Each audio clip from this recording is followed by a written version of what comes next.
क्या आप अभी भी ये बोलते हैं कि टी इज मेकिंग, जबकि आप कहना चाह रहे होते हैं कि चाय बन रही है?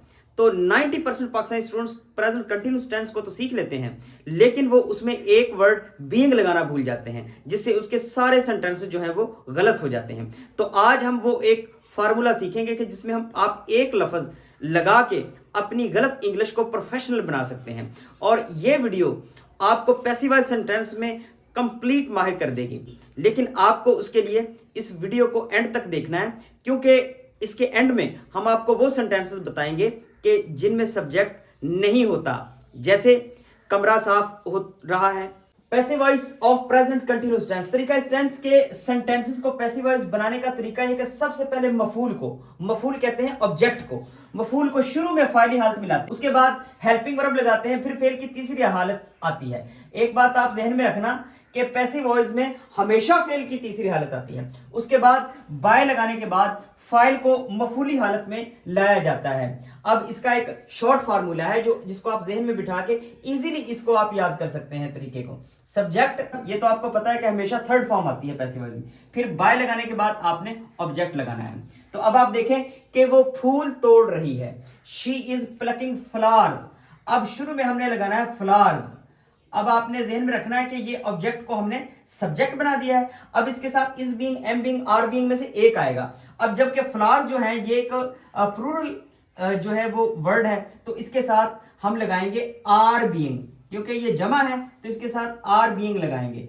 Flowers are being. अब प्लक वर्ब लगाएंगे तो प्लक की थर्ड फॉर्म है plucked, flowers are being plucked. उसके बाद हम बाय लगा के, और ये जो हमारा सब्जेक्ट था एक्टिव वॉइस में शी, इसकी मफूली हालत यानी ऑब्जेक्टिव केस हर लगा देंगे। तो ये हमारा एक्टिव वॉइस से पैसिव वॉइस सेंटेंस इजीली हमने बना दिया।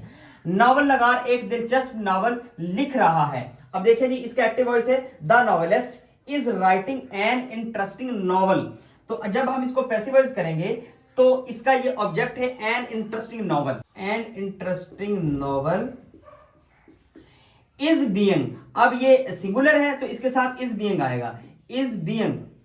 अब उसके बाद आपने क्या करना है कि हमने सब्जेक्ट भी लगा दिया, हेल्पिंग वर्ब भी लगा दिया, फिर उसके बाद हमने वर्ब लगाना है। तो राइटिंग की थर्ड फॉर्म रिटन होती है, तो ये लगाएंगे। और उसके बाद हमने जब वर्ब लगा दिया तो अपने पास से बाय लगाएंगे, और बाय लगाने के बाद ये हमारा सब्जेक्ट है दी नॉवेलिस्ट, ये इसी तरह एंड पे आ जाएगा।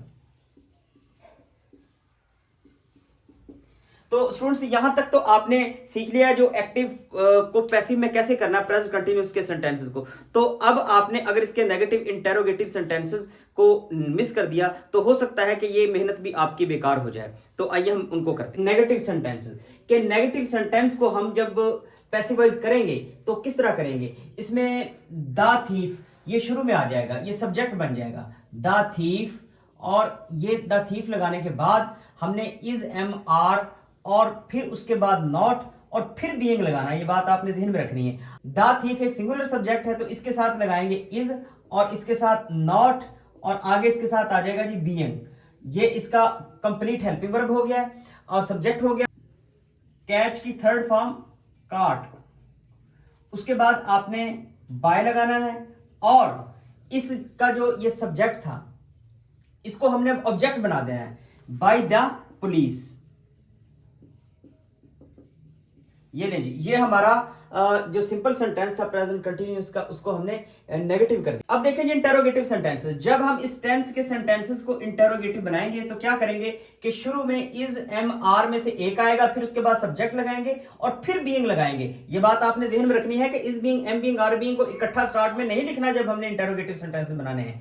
फिर उसके बाद आपने वर्ब लिखना है, उसके बाद बाय लगा के फिर आपने ऑब्जेक्ट लिखना है। अब देखिए जी इस चीज का, इसका जो ऑब्जेक्ट है वो है हिज क्लास। अब हिज क्लास के अकॉर्डिंग आप इज या एम या आर में से एक शुरू में लगाएंगे, तो जाहिर बात है हिज क्लास के लिए इज शुरू में आएगा, इज हिज क्लास,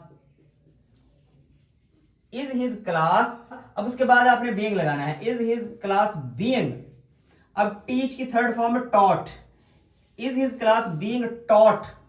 अब विद डिवोशन ये पहले आ जाएगा क्योंकि बाय वाला हिस्सा हमेशा एंड पे आता है। With devotion, his class is taught with devotion by the teacher. अब आपने बाय द टीचर यहां पे लिख देना है।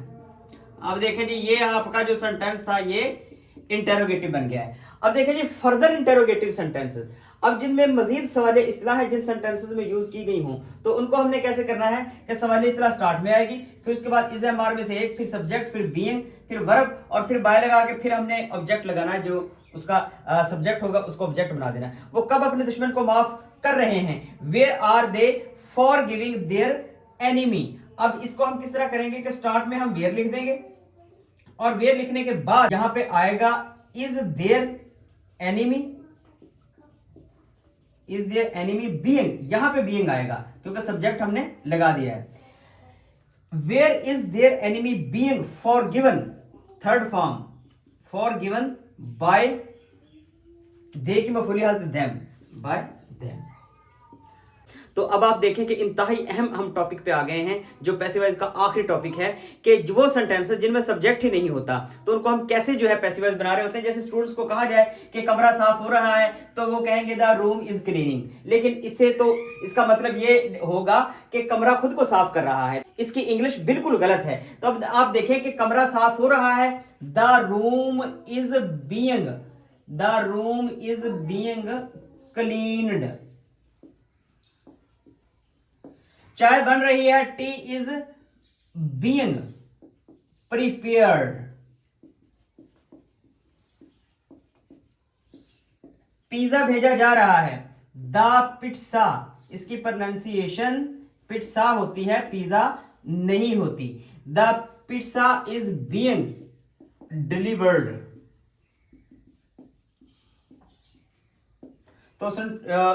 तो स्टूडेंट्स ये हमारे सेंटेंसेस जो है बगैर सब्जेक्ट वाले, उनकी हमने इंग्लिश इस तरह बनानी। अगर ये नेगेटिव हो तो इनके बाद नॉट लगा देना है, अगर ये इंटरोगेटिव हो तो इनके हेल्पिंग वर्ब को स्टार्ट में ले आना है। तो स्टूडेंट्स अब आपके लिए एक सेंटेंस मैंने दिया है कि गली में क्रिकेट खेली जा रही है। जिनको इसकी इंग्लिश आती है वो आप मुझे कमेंट सेक्शन में बताएं, तो मुझे फिर पता चले कि कौन से स्टूडेंट्स हैं जिनकी इंग्लिश जो है वो 0 से हीरो हो चुकी है। अल्लाह हाफिज।